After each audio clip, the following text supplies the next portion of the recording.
Заткыжы эмнеге психологияга аялдар эле келет, жаңы эле мындай эркектер аз го. Мен ошол нерсени байкадым да. Эркектер деген ошол моментте жашаганды билишет.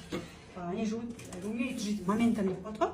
Аялдар деген анткенди билбейт экенбиз, моментте жашаганды билбейт экенбиз. Мисалы мен азыр эки туурап атам, балдарымдын жанында отурам да. Мен ушундай кайф алып алганды билбейт экенмин да. Ушундай рахат билмей эле, мен эки туурап атсам деле, балдарымдын жанында жыргап жүрсөм деле, блин, менде акчам жок. Тиги жумуш бүтпөй калды. Эртең тиги ишке башым керек эле деп, каяктагы нерсени ойлонуп атып эле, менен ойлонуп атып эле, энергиянын баары ошо ойго кетип калат экен да. Күнөө элестесем анан тиги мынтишим керек, анан даже жасабайын ушунун баарычы. Эркектер деген антпейт экен да, эркектер деген мисалы азыр ушул жерде отурабы, ушул жерден рахат алат экен да. Эртеңки жумушту эртең жасайм деп айтат экен. Көбүнчө айтышат го эркектер. Ой, эмне ойлоносуң, билет да бүтпөгөн иш бар беле деп коюшат го. Вот оказывается, алардын мээси биздин мээге окшоп толуп калбаптыр да, мусоргачы. Они умеют управлять мээсин башкарганды билишет экен да. Ошон үчүн они такие счастливые, осознанные и психология үчүн келбейт экен. Аларга керек эле экен да.